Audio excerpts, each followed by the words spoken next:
Good morning, Believe Nation. Today we're going to talk about 5 ways to improve your communication skills.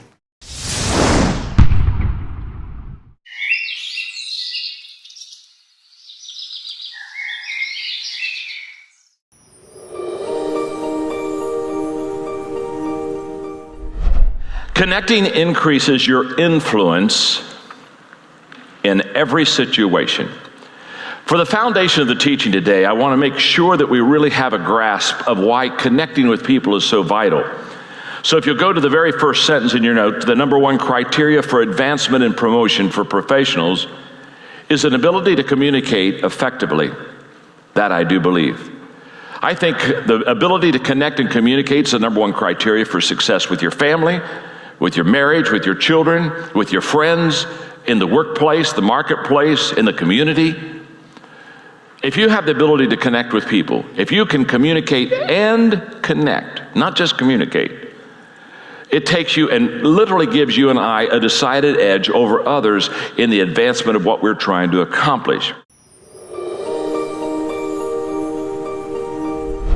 I'd like to suggest that there are 4 really powerful cornerstones, foundations, that we can stand on if we want our speech to be powerful and to make change in the world.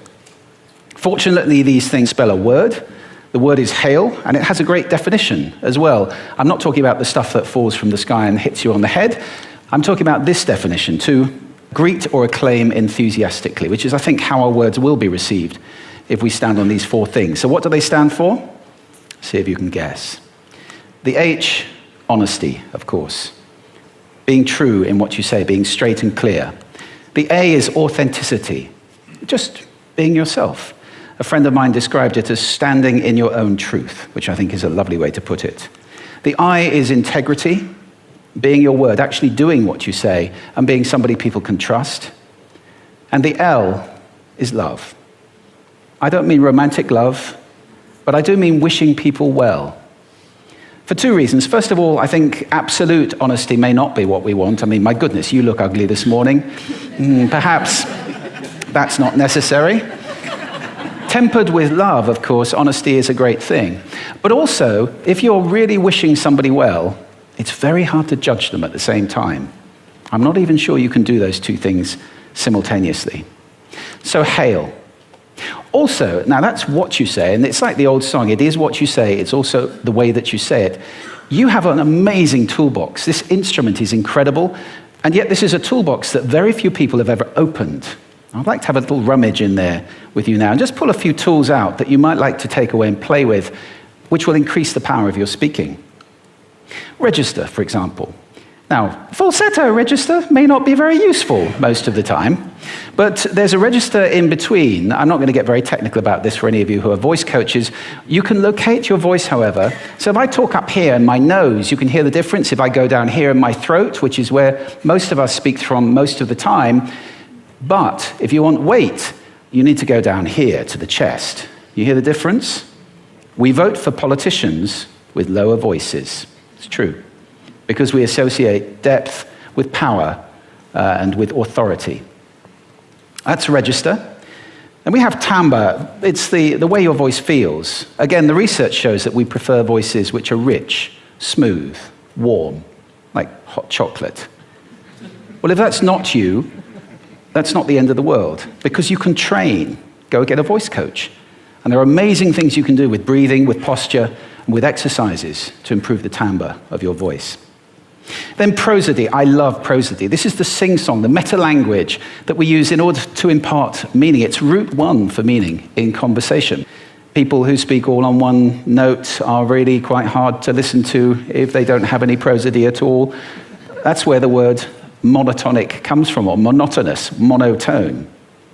Also, we have repetitive prosody now coming in, where every sentence ends as if it were a question, when it's actually not a question, it's a statement. And if you repeat that one over and over, it's actually restricting your ability to communicate through prosody, which I think is a shame. So let's try and break that habit. Pace. I can get very, very excited by saying something really, really quickly, or I can slow right down to emphasize. And at the end of that, of course, is our old friend, silence. There's nothing wrong with a bit of silence in a talk, is there? We don't have to fill it with ums and ahs. It can be very powerful. Of course, pitch often goes along with pace to indicate arousal, but you can do it just with pitch. Where did you leave my keys? Where did you leave my keys? It's a slightly different meaning in those two deliveries. And finally, volume. I can get really excited by using volume, sorry about that if I startled anybody, or I can have you really pay attention by getting very quiet. Some people broadcast the whole time, try not to do that. That's called sodcasting. Imposing your sound on people around you carelessly and inconsiderately, not nice. Of course, where this all comes into play most of all is when you've got something really important to do. It might be standing on a stage like this and giving a talk to people. It might be proposing marriage, asking for a raise, a wedding speech, whatever it is. If it's really important, you owe it to yourself to look at this toolbox and the engine that it's going to work on. And no engine works well without being warmed up. Warm up your voice. I can say to you, continue to do what you're doing and working on yourself and working on your mindset and your presentation power. Because once you open your mouth, as he said, the world will now know who you are. Your ability, and write this down, to tell your story is key. It's major. And how you present yourself one-on-one. Why is that important, Mr. Brown? Because when you meet someone and you want to do business with them, people are asking three questions. One-on-one, small groups or large groups. They're asking, who are you? What do you have? And why should I care? That's what they're asking. Because in the business where you are, trust is important, am I correct? Confidence is important, am I correct? There's a lot of skepticism around the industry because of things that have happened. A major investment that people have to make, am I correct? So now they're looking at you, who are you? And so your ability to tell your story. Who are you? What do you have? Your ability to communicate that in a way that will connect with people, in a way that will expand their minds, in a way that will touch their heart, in a way that will cause them to say, this is the person that I want to put my trust in. This is a person that I believe, and this major decision that our family is about to make now, that we should go with. How many of you know that's real? Raise your hands, please. One of the things I observe is simply this. A lot of people are very careless with their language. And so, there's a huge shift. You can either be a victim or you can be a leader, but you can't be both. And if you look at someone who is a victim, a lot of their victimhood comes down to the words they use. I mean, the words you use either lift up your energy, the words you use either make you more creative, the words you use either allow you to do world-class things, or the words you use deny your talents. The words you use could reduce your energy. The words you use could hurt your leadership. So you have a choice every day at work and at home and out on the streets with strangers. You can develop a victim vocabulary or the language of leadership. And in this mastery session, I want to walk you through some of my insights on those. Well, words are powerful. I mean, words have destroyed nations. I mean, think about the great dictators. They're words of hatred. They're words of toxicity. They're words of breakdown cause the people around them to do sometimes incredibly terrifying acts. And then you look at people like a Nelson Mandela or a Martin Luther King Jr. or a Mother Teresa. You look at the great business builders. You look at humanitarians. You look at a lot of the great artists, and they were so careful with their words. And their words lifted people up. And that's really what great leaders do. They use the language of leadership.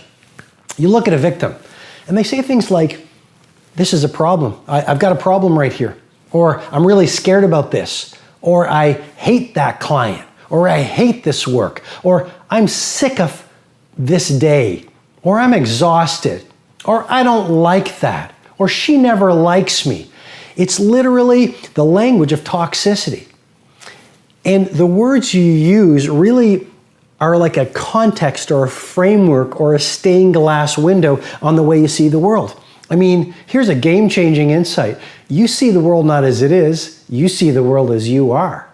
You see the world through a lens. And your language forms that lens of belief. I mean, your lens of belief and your personal filter on reality is not really a true filter on reality. It's just the filter on reality that has formed as a result of all the words you've picked up from the moment you were born. So when you were a little baby, your mom and your dad used the language that they were taught when they were kids to use. And if they use the language of victimitis, and if they use the language of victimhood, like, well, you know, you can't do this, I hate this, I'm tired of this, money doesn't grow on trees, be ordinary, if you're successful, you'll be hated. All that messaging that we pick up from our parents and the media and the world around us and our peers, the little kids that we used to play with in the playground, or the friends that we had as teenagers, that will either lift us up or tear us down. So I guess what I'm trying to say, and hopefully I'm making the point clearly for you, but we see the world through this personal filter, and a lot of this personal filter that drives our performance and our behavior is really constructed from the words that we've picked up and then the words we are taught to use.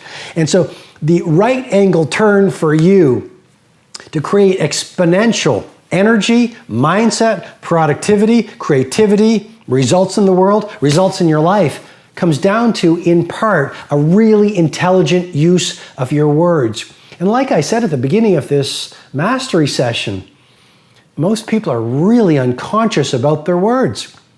And that's why most people are not getting rare air results.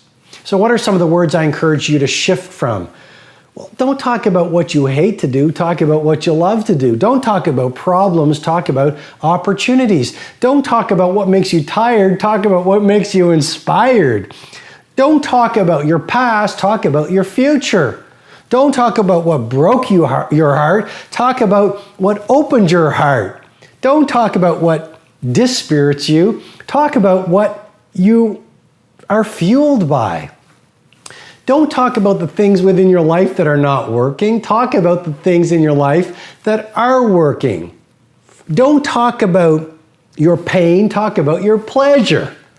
And you know, if I were sitting with you right now coaching you, I mean, I am coaching you, and what I would encourage you to do as soon as I finish this mastery session is pull out your journal. And if you're not journaling, please start journaling, because journaling is a ritual you want to install into your days.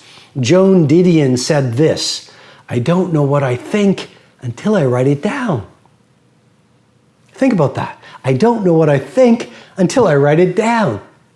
And so in your journal after this mastery session, pull out a fresh page and draw a line down the center of the page and write about the language of victimhood and the language of leadership. And start to write down all the words you use and the sentences you employ that really are speaking, that are really victim speak. And then in the other column, I want you to start writing down the language of leadership, the language that as of today you will be committed to using so that you start to use the language of someone who's world class. And I've given you some examples, but doing that exercise will make it really clear. And as you know, clarity breeds mastery. Bottom line is this: you are built to be a leader. You are not constructed to be a victim. And once you get your words right, you are going to start noticing daily shifts in your energy, your focus, your momentum, your confidence, and your output. And when you start getting those words right, you start lifting your professional life, your personal life to a whole new level of wow. And guess what? That is what you are meant to do. Many nervous speakers distance themselves physically. If you've ever seen a nervous speaker present, he or she will say something like this: "Welcome, I am really excited to be here with you." They pull as far away from you as possible because you threaten us, speakers. You make us nervous, so we want to get away from you. We do the same thing linguistically. We use language that distances ourselves. It's not unusual to hear a nervous speaker say something like, "One must consider the ramifications," or "Today we're going to cover step 1, step 2, step 3. That's very distancing language. To be more conversational, use conversational language. Instead of "one must consider," say, "This is important to you. We all need to be concerned with." Do you hear that inclusive conversational language? Has to do with the pronouns. Instead of step 1, step 2, step 3. First, what we need to do is this. The second thing you should consider is here. Use conversational language. Rapport is power. Earlier today we said anything you want to achieve, anything you want to learn, master, experience, there's somebody out there who has a life experience, the understanding, the network, the capital, the thing you need to be able to achieve it. But they're not going to give you what they want, or they're not going to give you what you want, rather, and need, until you first give them what they want and need. And you're not even going to find out what they want and need until you first get in a relationship of rapport. If you don't do that, you're never going to learn anything. Rapport is power. What is a relationship of rapport? Rapport means total responsiveness between people. When someone is totally responding to you, and you're totally responding to them, you're in rapport. There's that connection. It's that spark that happens in certain communications or relationships.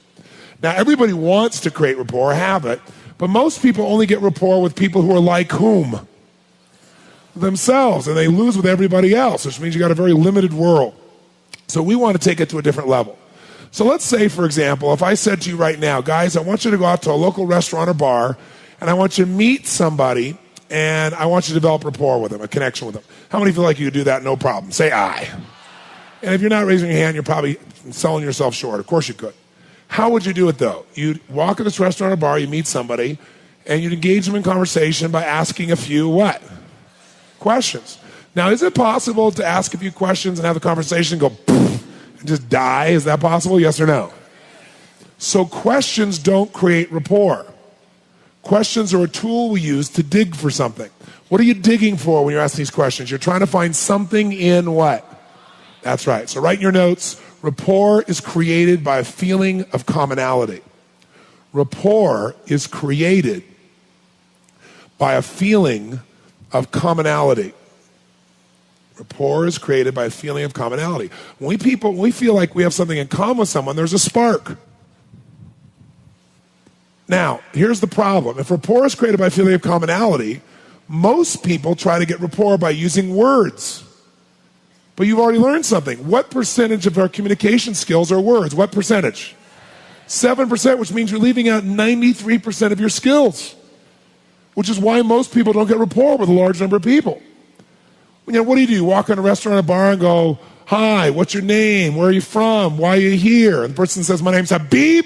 I'm from Iraq. I'm a terrorist. I'm here to kill people. And you go, amazing. Me too. No. See, words don't always work, do they? But there is something that always works to get rapport, and it's something called matching and mirroring. Matching and mirroring.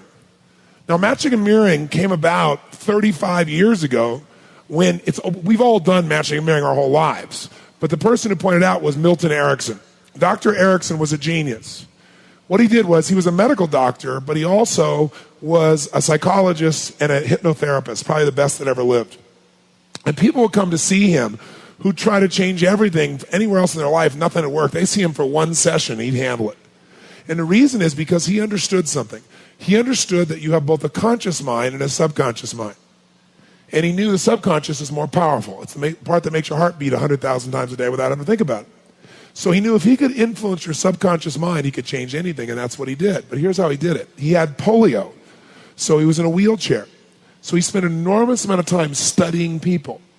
And he began to notice something about human beings, that when human beings got together, if they got in rapport, a relationship of responsiveness, they became like each other in a variety of ways. What he called, they mirrored each other. Now, I've taught this for 25 years, so I'm sure you've heard of it, and I've written it in my books, and it's been taught in a variety of other areas now. But it's one thing to know it intellectually or to understand it. It's another thing to know it while you're doing it. And that's what I want to get you to do tonight, so you have a real experience of it that you won't forget. But here's the basis of it. People like people who are like whom? Themselves. And people don't like people who are not like themselves. To be more specific, write this down. People like people who are like themselves or who are like how they would like to be. People like people who are like themselves or are how they would like to be. People like people who are like themselves or how they would like to be. So question, I'd like you to think of someone you really, really like a lot. And then if you would, Raise your hand if this person is either like you or they're like how you want to be. If that's true, raise your hand and say, I. Of course, that's why you like them. Now, think of someone you don't like. And I'm sure you like everyone, but if you once were an unspiritual person and felt these feelings, someone you don't like. Raise your hand if they're not like you or they're not like how you want to be. If that's true, raise your hand and say, I. And that's the opposite. People don't like people who are not like them or are not like how they want to be. That's the bottom line of it. So this concept, Erickson noticed, he used it in the following way. Watch me. If you came in to see Dr. Erickson, instead of talking to you intellectually and trying to get through to you, he'd go right for the jugular by getting your nervous system connected to him, getting rapport. So if you came to him and you said, Dr. Erickson, I don't know, this is a waste of time. I've tried everything and I don't know, I think I should just go. He would do this. He'd go, I'm sure it looks that way on the surface, but you haven't tried this, so you haven't tried everything, and I think you should stay. And the person would go, something about this guy I like. You know, he's not over the top, you know what I mean? He's like really real. There's just something about him that feels down home and real to me, right? If you came in to see him and he said, Dr. Erickson, I've tried everything. It's a waste of my time. I'm out of here. He'd say, you sit down. You haven't tried everything. You've not done this before. You're staying right here. The guy goes, hey, I like this guy. He's got some spunk, kick ass. Maybe he could do something. See, he became like the people he was communicating with, and what it was is whatever they put out, he sent the same message back, like biofeedback, and it entrained them to him. So that when he then told their unconscious what to do, their brain just did it. That was his power. So my personal take on this, on improving your communication skills, comes down to authenticity. I think there are definitely tricks and tools and ways to position yourself that can work. But at the end of the day, for me, it's about being authentic. Whether that's talking to somebody one-on-one and communicating just with them, or whether that's one-to-many, like this for you guys, or in front of a group, or doing a presentation. I think the authenticity is super important. And so if you're talking to somebody, why, if you're trying to show appreciation, you're trying to thank them for something, then tell them what it actually means to you. If you're getting on stage and talking about your product or service, tell them what that actually means to you. Whether it's the product itself, whether it's the opportunity to be there, just being more you, being more human, showing more emotion and being authentic, I think really matters. I think too many people have surface level conversations. What's the first thing that you always tell somebody or ask somebody when you meet them? It's, well, how you doing? Or how was your weekend? And you fall into the same pattern of talking about stuff just to fill the void and not actually get to anything deep and meaningful. Where if you can get into the practice of really being authentic, of listening to somebody or expressing concern or sharing what you're excited about with emotion and not just staying at that surface level, again, whether it's communicating one-on-one or communicating to a group, I feel like it's really important. And I don't know that I am necessarily the best communicator in the world, but I've always had more success in getting my message across when it's coming from here and when I can try to express that. Even if I use the wrong words, even if I use the wrong gestures, even if I'm, nervous or awkward, when I'm saying something that is deeply meaningful and personal to me, when I'm that authentic, then the message tends to connect that much better. And I hope it helps you too. So thank you guys so much for watching. I made this video because Shivam Aurora asked me to. So if there's a topic you'd like me to cover in the next edition of Believe Life, leave it in the comments below and I'll see what I can do. I'd also love to know what you learned today. What was the most important lesson that you took from this video? What changes are you gonna make in your communication styles? Or what are you gonna try out? What's something new, different that you're gonna try to change after watching this video? Leave it in the comments below and I will join in the discussion. Finally, I want to give a quick shout out to Tamara Campbell from tamcamphoto.com. Go check her out. Tamara, thank you so much for buying a copy of my book. Really, really, really means a lot to me. She's got tons of energy and fire as well. So that was a fun conversation we had on email. For those of you guys who are interested in getting a potential shout out on a future video, make sure to pick up a copy of the book and email in your receipts so we can keep track and send you the bonuses too. Thank you guys so much for watching. Have an amazing day. Continue to believe, or whatever your one word is, and I'll see you soon.